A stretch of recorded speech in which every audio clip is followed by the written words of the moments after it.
with them holla. The only fight I've ever been in was taking up for somebody else. The only time I got my jaw jacked is never, but damn sure not quite yet.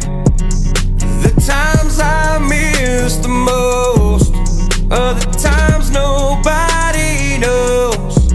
When it was me, my cousin, and a couple of my buddies racing down old Sam's Creek Road.